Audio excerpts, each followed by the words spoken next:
என்ன ஐபோனு எப்போ வாங்கின? நேற்று நைட்டு தானே வாங்கினேன்.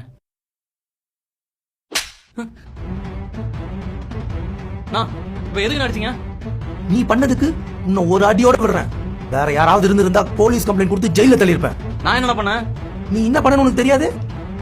நீ நம்பிக்கையான ஆளுன்னு தானடா உங்ககிட்ட என்னோட காஸ்ட்லியான காரை நேற்று சர்வீஸ் கொடுத்துட்டு போனேன். ஆனா நீ இவ்ளோ கேவலமா ஒரு வேலை செய்வேன்னு எனக்கு தெரியாம போச்சு. கார் டேஷ்போர்டு உள்ள இருந்த 50,000 ரூபாய் காசை எதுக்குடா திருடுன? நான் எதுக்கு உங்க காசு எடுக்க போறேன்? அது மட்டும் இல்லாம நான் டேஷ்போர்டை கூட ஓபன் பண்ணவே இல்லைண்ணா. நீங்க தேவையில்லாம என் மேல பழி சொல்லாதீங்கண்ணா.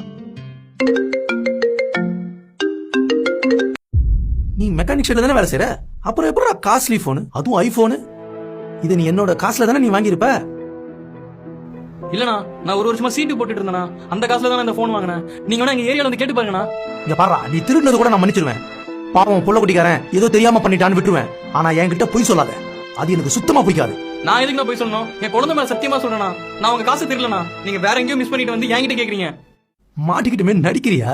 உன்ன மாதிரி எத்தனை பேரை என் சர்வீஸ்ல பாத்திருப்பேன். கையங்களுமா மாட்டினதுக்கு அப்புறமும் ஏன்டா போய் பேசுற? இங்க பார், காசு எனக்கு ஒரு பிரச்சனையே இல்லை. நீ தான் திருடுன்னு ஒத்துக்கோ, இல்லைனா இப்பவே போலீஸ் கால் பண்ணுவேன். எங்க மாமா யாருன்னு தெரியல, இந்த ஏரியா எம்எல்ஏ. ஆயுசுக்கும் உன்னால வெளியே வர முடியாத அளவுக்கு என்னால செய்ய முடியும். ஆனா நீங்க என்ன தப்பா புரிஞ்சிட்டு இருக்கீங்கண்ணா. நீங்க வேணா என்கிட்ட கார் சர்வீஸ் பண்ற கஸ்டமர் எல்லாத்தையும் கேட்டு பாருங்கண்ணா. ஒருவேளை உங்க காசை நீங்க கார்ல வச்சிருந்தீங்கன்னு வச்சுக்கோங்க, நானே உங்களுக்கு கால் பண்ணி இந்த விஷயத்த சொல்லியிருப்பேனா? என்னடா நல்ல நாட்டம் பேசுற? உன்னெல்லாம் பார்த்தா அப்படி தெரியலையே.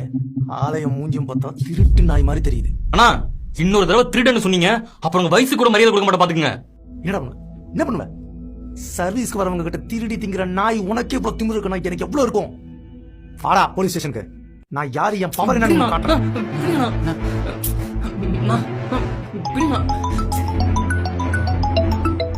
நான் எதுவும் பண்ணலடா.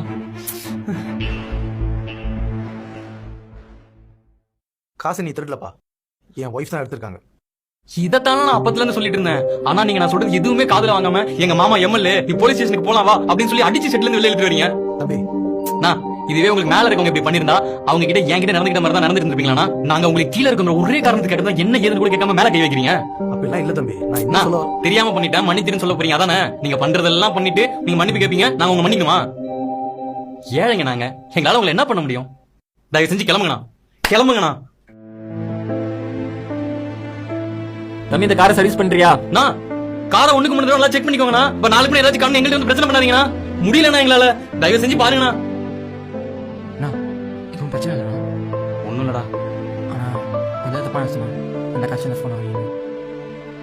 பரவாயில்லடா, நீ இல்ல யாரா இருந்தாலும் இப்படிதான் நினைச்சிருப்பாங்க. ஆனா நான் யாருன்னு எனக்கு நல்லா தெரியும்டா. வாடா போய் நம்ம வேலையை பார்க்கலாம்.